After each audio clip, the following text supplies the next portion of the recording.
The envelope itself came on a Tuesday. It was a plain manila envelope, no return address, but my name typed neatly on a plain white sticker on the front. Colonel Robert Keller, USAF, retired. Inside, a single USB drive and a note on official-looking Pentagon stationery that made my blood run cold. Sir, the NDAA requires that you testify. They are coming for all of us. The intercept data from 2004 to 2026 is to be declassified. Your November 2011 encounter is included in the report. Prepare yourself. This is not a drill. I sat staring at those words for 10 minutes straight. 15 years. I've held that secret for 15 years, buried it so deep inside me that I almost forgot it ever happened. Almost. My name is Colonel Robert Keller. I served 28 years in the United States Air Force, F-22 Raptor pilot. Air superiority. I flew combat missions over Afghanistan, defended restricted airspace over Washington, D.C. during heightened alert periods. And on November 14, 2011, during a routine patrol over the Atlantic Restricted Operations Area, I encountered something that defied every law of physics I'd ever learned. Something that moved at speeds no human technology could achieve. Something that communicated with me using encrypted military frequencies that should have been impossible for anyone outside our command structure to access. They told me to forget it, classify it, never speak of it to anyone, not my wife, not my squadron mates, not even my priest. I obeyed that order for 15 years. But now, with the 2026 National Defense Authorization Act forcing the Pentagon to disclose every UAP intercept conducted by Northcom and NORAD since 2004, that order no longer matters. The truth is coming out whether they like it or not. And I'm done lying. This is my account. Unfiltered, unredacted, everything they told me to forget. November 14, 2011, Langley Air Force Base, Virginia. 0300 hours. The pre-flight briefing was standard. Routine air superiority patrol over the Atlantic Restricted Operations Area, a massive chunk of airspace off the Virginia coast, where the Navy conducts carrier operations and the Air Force runs intercept drills. My mission was simple: maintain combat air patrol for 6 hours, monitor all radar contacts, ensure no unauthorized aircraft entered the restricted zone. Nothing unusual. I'd flown this exact mission 47 times before. My aircraft was an F-22A Raptor, tail number 87042, the most advanced air superiority fighter on the planet. Stealth capabilities, super cruise, the ability to track dozens of targets simultaneously while remaining invisible to enemy radar. I'd logged over 800 hours in the Raptor. I knew that aircraft better than I knew my own car. Weather conditions were perfect. Clear skies, visibility unlimited, wind calm at altitude. The kind of night where you could see stars stretching to infinity in every direction. I launched at 0345 hours, climbed to my patrol altitude of 45,000 feet, and settled into the routine. For the first 2 hours, everything was textbook. I tracked commercial airliners following established flight corridors 100 miles to the west, monitored Navy E-2 Hawkeye radar aircraft operating near the carrier strike group 200 miles southeast, watched a Coast Guard C-130 conducting search patterns near the Chesapeake Bay. All normal traffic. All expected. At 0552 hours, my AN/AP G77 radar detected something unusual. Contact bearing 090 degrees, range 73 miles, altitude 84,000 feet. No transponder, no radio communication.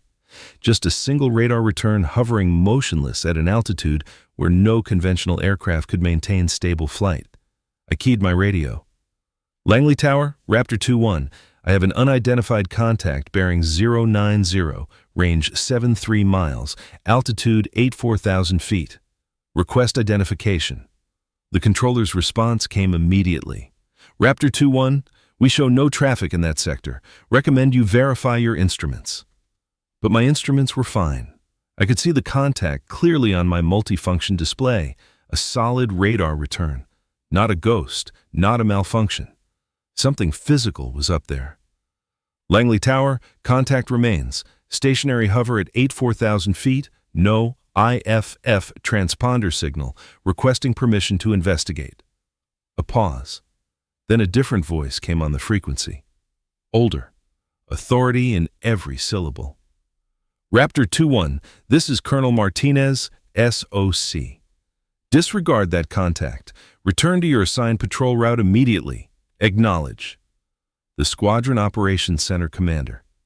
Giving me a direct order, not a request. Something in his tone made the hair on the back of my neck stand up. I'd worked with Martinez for 3 years. He was calm under pressure, methodical. But right now, his voice had an edge I'd never heard before. Urgency, maybe even fear. Copy that, sir. Returning to patrol route. I banked a left, putting the mysterious contact behind me. Standard procedure, follow orders, don't ask questions. But I couldn't stop glancing at my radar display. The contact was still there, still hovering at 84,000 feet, still completely motionless. And then it moved. Not like an aircraft moves. This thing dropped from 84,000 feet to 20,000 feet in less than 4 seconds. Vertical descent, no deceleration, just instant relocation from one altitude to another, as if the laws of inertia simply didn't apply. My threat warning system screamed, multiple radar locks, but the only thing in the sky with me was that contact, and it wasn't emitting any radar signals. Langley Tower, Raptor 2-1. Contact just descended 64,000 feet in 4 seconds. I repeat, vertical descent 64,000 feet, 4 seconds. Requesting immediate. Raptor 2-1, maintain radio silence. Martinez's voice cut through. Hard, final. RTB immediately. Flight operations are terminated. Do not acknowledge. Just return to base. Now. Return to base. In the middle of a 6-hour patrol with 2 hours of fuel remaining. That never happened unless there was an emergency or unless command didn't want me seeing something. I turned toward Langley, started my descent. But I kept my radar active, tracking that contact as long as possible. It followed me, not aggressively, not in an intercept pattern. It just paced me, maintaining a distance of exactly 40 miles, matching my altitude as I descended, matching my heading changes, like it was escorting me back to base. At 20,000 feet, my radio crackled with a transmission that made absolutely no sense. Raptor 2-1, this is Olympus Control. We are monitoring your encounter. Maintain current heading. Do not deviate. Acknowledge on secure frequency Delta 7. Olympus Control. I'd never heard that call sign in my entire career. And Delta 7 wasn't a frequency we used for normal operations. It was a specialized encrypted channel reserved for nuclear alert aircraft and strategic command missions. I switched to Delta 7, keyed my mic.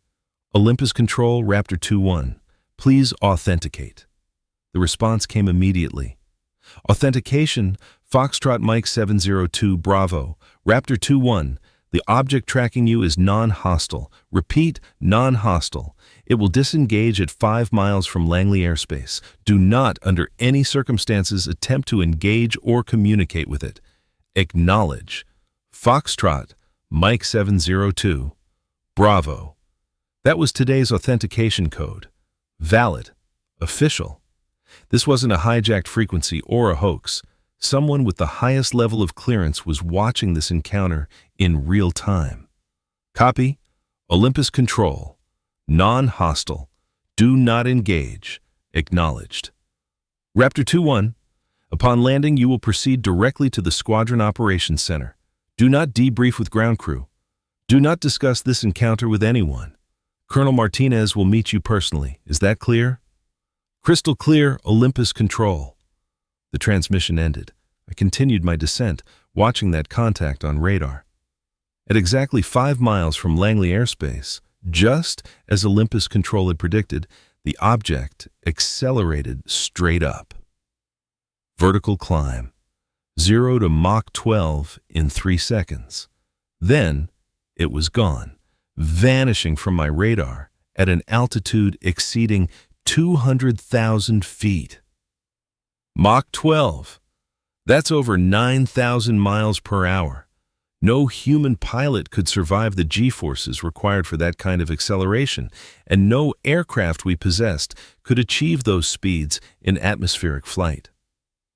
I landed at Langley at 06:32 hours, taxied directly to the hardened aircraft shelter where Martinez was waiting with 2 men in civilian clothes. No rank insignia, no name tags, just dark suits and expressions that told me my life was about to change. They took me to a SCIF, a sensitive compartmented information facility buried 3 levels below the main operations building. The kind of room where no electronic signals could penetrate, where conversations stayed buried under layers of classification that most military personnel would never even know existed. Colonel Martinez sat across from me. The 2 civilians flanked him. One was older, maybe 60, with gray hair and the posture of someone who'd spent decades in uniform before transitioning to whatever agency employed him now. The other was younger, 30s, with the cold, analytical eyes of an intelligence analyst. Martinez spoke first.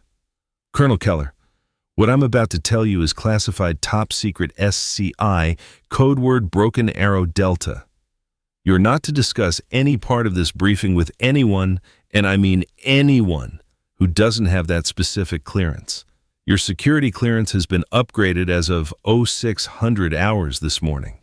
You are now read into a program that involves the monitoring and tracking of unidentified aerial phenomena in restricted military airspace. Do you understand?" I nodded. "Yes, sir." The older civilian leaned forward. "Colonel Keller, my name is irrelevant. What is relevant is that what you encountered this morning was not the first such incident. NORAD and NORTHCOM have been tracking objects matching this profile since 2004. Objects that demonstrate flight characteristics far beyond any known human technology. Objects that seem to take particular interest in military operations, especially nuclear facilities, carrier strike groups, and strategic air defense zones." He slid a folder across the table. Classification markings covered every page. I opened it. Inside were radar tracks, dozens of them, each one showing similar patterns: extreme altitude capability, instantaneous acceleration, impossible maneuvers. Locations ranged from Vandenberg Air Force Base in California to Kings Bay Naval Submarine Base in Georgia. Dates spanning 7 years. "How many incidents?" I asked. 73 confirmed encounters between 2004 and 2011. "Your encounter this morning makes 74. We've categorized them into 3 types. Type 1. Passive observation. The object appears, maintains distance, departs without interaction. Type 2. Active monitoring.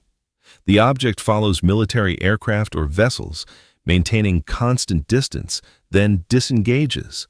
Type 3. Communication attempts." I looked up sharply. "Communication?" The younger civilian pulled out a laptop, opened a file, and turned the screen toward me. "Your encounter was Type 2 transitioning to Type 3. At 0604 hours, your aircraft's encrypted communication system received a transmission on frequency Delta 7. We monitored it from our ground stations. The transmission used valid authentication codes, codes that are changed daily and are only known to a handful of personnel with TS/SCI clearance." "That's impossible. Those codes are generated by a quantum random number system housed at Cheyenne Mountain. Access is restricted to strategic command personnel only. Yet somehow, this object transmitted using today's valid authentication code. Not yesterday's, not a stolen code from last week. Today's code, generated 4 hours before your encounter began." The implications hit me like a physical blow. Whatever that object was, it had access to our most secure communication systems. It could listen to our encrypted transmissions, and more terrifyingly, it could talk back. Martinez spoke again. "Colonel Keller, over the next few weeks, you're going to be debriefed extensively by personnel from various agencies. You're going to be asked to recall every detail of this morning's encounter multiple times, from multiple angles. You're also going to be read into additional programs that will give you context for what you experienced. But right now, I need to make one thing absolutely clear." He leaned forward, eyes locked on mine. "You are never to discuss this encounter with anyone outside the program. Not your wife, not your squadron mates, not your chaplain, not your therapist. If anyone asks why you returned to base early this morning, your answer is equipment malfunction requiring immediate landing. If anyone presses for details, you refer them to me. If you violate this directive, you will face court-martial and federal prosecution under the Espionage Act. Do you understand?" "Yes, sir." "Good. Because Colonel Keller, what you encountered this morning isn't just an unknown aircraft.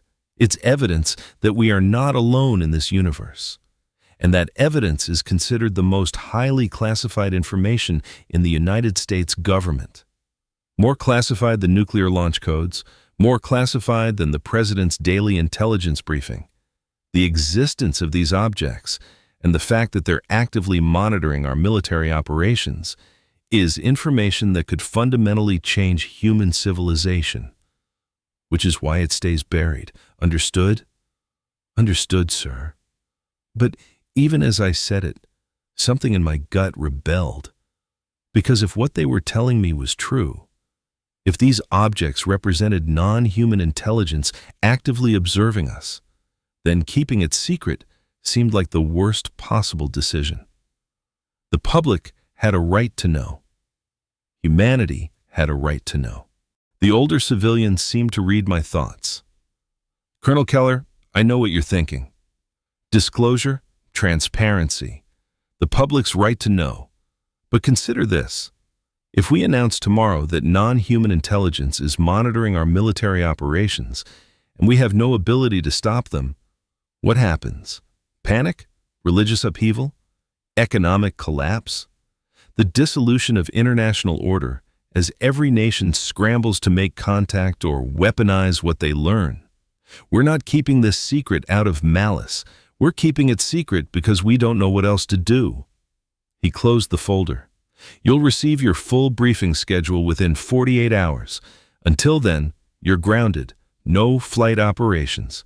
You'll remain on base and available for immediate debriefing." Questions? I had 1,000 questions, but I asked the only one that mattered. "Did it come back after I landed?" The two civilians exchanged a glance. The older one answered, "Yes, it maintained station at 200,000 feet over Langley for 17 minutes. Then it departed on a heading of 090 degrees at a velocity exceeding Mach 15. We lost track of it 200 miles offshore." "And you have no idea what it is?" "Colonel Keller, we've been tracking these objects for 7 years. We've analyzed radar data, infrared signatures, visual observations, and electromagnetic emissions. And the only thing we know for certain is this: whatever they are, they're not ours. They're not Russian. They're not Chinese. They're not from any nation on Earth. Which means they're either the most sophisticated black project in human history, one that multiple adversaries have somehow all developed simultaneously, or they're exactly what they appear to be, non-human intelligence, operating with impunity in our airspace, watching us." He stood. "Get some rest, Colonel. Your debriefings start tomorrow morning at 0800 hours. Dismissed." I saluted, walked out of that SCIF into the gray November morning, and realized my entire understanding of reality had just been shattered. For 15 years, I kept that secret.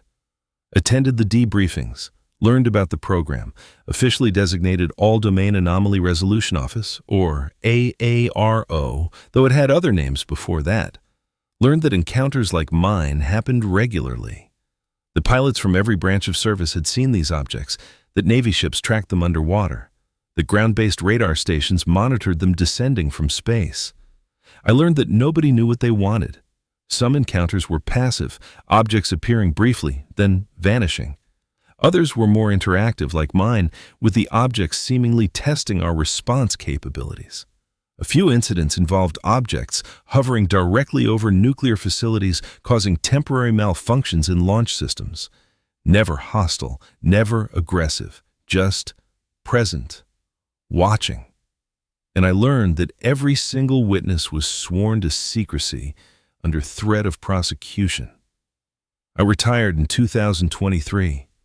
Honorable discharge, full pension. And I thought the secret would die with my career. I'd take it to my grave, just like they wanted. Then, the 2026 National Defense Authorization Act passed. Buried on page 347 of a 900-page defense spending bill was a single provision. The Director of the All-Domain Anomaly Resolution Office shall provide to the Congressional Defense Committees detailed briefings on all unidentified anomalous phenomena, intercepts conducted by United States Northern Command and North American Aerospace Defense Command from January 1, 2004 through December 31, 2025, including the number, location, nature, and resolution of such encounters. Someone in Congress, I still don't know who, slipped that provision into the bill, and it passed, became law, which meant that for the first time in history, the Pentagon was legally required to disclose decades of UAP encounters to congressional oversight committees, including my encounter from November 14, 2011. That's when the envelope arrived. The USB drive containing my own debriefing files. Files I was never supposed to see again. Files that had been classified so deep, I assumed they'd been destroyed. But here they were, my radar tracks, my radio transcriptions, my debriefing notes, everything, along with 73 other incidents just like mine. The note said I'd be called to testify before a closed-door congressional hearing, that my testimony would be part of the official record, that after 15 years of silence, I was finally allowed to speak. So I plugged in that USB drive, reviewed my own files, and I found something that made my blood run cold. The transmission from Olympus Control, the one that used today's authentication code, hadn't just been a one-time communication. According to the electronic warfare logs attached to my file, that object had transmitted on 17 different encrypted military frequencies during its encounter with me. Not just Delta 7. Multiple frequencies spanning across Air Force, Navy, and strategic command channels. And every single transmission used valid, current authentication codes. More disturbing, attached to the electronic warfare analysis was a linguistic report. Someone had analyzed the structure of those transmissions, the syntax, the vocabulary, the technical precision. Their conclusion: the transmitted communications demonstrate knowledge of United States military communication protocols consistent with years of active monitoring. Vocabulary usage suggests either direct access to classified technical manuals or prolonged observation of military communications. Recommendation: assume adversary has comprehensive understanding of all U.S. military communication systems. Adversary. They use that word, not unknown intelligence, not anomalous phenomenon. Adversary, which meant someone, somewhere in the government, believed these objects represented a potential threat. But here's what terrified me most. If these objects could access our most secure communication systems, if they could transmit using codes that only strategic command personnel should possess, if they'd been monitoring us for years without our knowledge or ability to stop them, what else could they do? Could they listen to presidential communications? Could they access nuclear command and control systems? Could they, if they wanted, shut down our entire military infrastructure with the same ease they demonstrated when objects hovered over missile bases and caused temporary malfunctions? The answer, according to the files, was, we don't know. And that's why this has been kept secret for so long. Because admitting that unknown intelligence has that level of access and capability would be admitting that the most powerful military in human history is essentially defenseless against whatever these things are. I called the number listed in the note. A woman answered, Pentagon extension. She confirmed my testimony date, February 15th, 2026. Closed session. House Permanent Select Committee on Intelligence, Armed Services Oversight. Will my testimony be made public? I asked. Classified portions will remain classified, but the existence of your encounter and the basic facts will become part of the congressional record. The public will know that on November 14th in 2011, an F-22 pilot encountered an unidentified object demonstrating flight capabilities far beyond any known technology. They'll know that object communicated using encrypted military frequencies. And they'll know that the Pentagon has been tracking similar encounters for over 2 decades. And then what? I asked. What happens when the public knows? A long pause. That, Colonel Keller, is what everyone's trying to figure out. I hung up. Sat in my kitchen staring at that USB drive. 15 years of silence. 15 years of carrying the weight of that secret. And now, because of a single provision buried in a defense spending bill, it was all coming out. Part of me felt relief. I could finally tell the truth, could finally stop lying to my wife about why I sometimes woke up in a cold sweat, staring at the ceiling, wondering if those objects were still up there, still watching. But another part of me felt terrified. Because once this information becomes public, once humanity collectively realizes that we're being monitored by intelligence we can't identify or control, everything changes. Our assumptions about our place in the universe, our belief in our own security, our confidence that we're the apex species on this planet, all of it shattered. The way mine was shattered on November 14, 2011 at 05:52 hours when my radar detected something that shouldn't exist. I think about that encounter every day, about the way that object moved, the way it communicated, the way it seemed to know exactly what frequencies to use, exactly what codes to transmit, exactly how to demonstrate its presence without being overtly threatening. And I think about the fact that according to the files, my encounter was just one of 74 confirmed incidents. Just one small data point in a phenomenon that's been happening for decades. How many more encounters happened that weren't reported? How many pilots saw something impossible and followed orders to classify and forget? How many witnesses are out there still carrying their secrets? In 2 weeks, I'll walk into that congressional hearing room. I'll raise my right hand. I'll swear to tell the truth. And for the first time in 15 years, I'll be allowed to speak freely about what I experienced. The Pentagon doesn't want this disclosure. The intelligence community doesn't want it. But Congress has forced their hand with the NDAA provision. And once I testify, once my encounter becomes part of the official record, there's no putting this back in the box. The truth is coming, whether we're ready for it or not. And honestly, after carrying this secret for 15 years, after lying to everyone I love, after wondering if I'd be prosecuted just for talking about what I saw, I'm relieved. Because the burden of silence is heavier than the burden of truth. Let them know. Let humanity know that we're not alone. That something is up there, watching us, studying us, demonstrating capabilities that make our most advanced technology look primitive.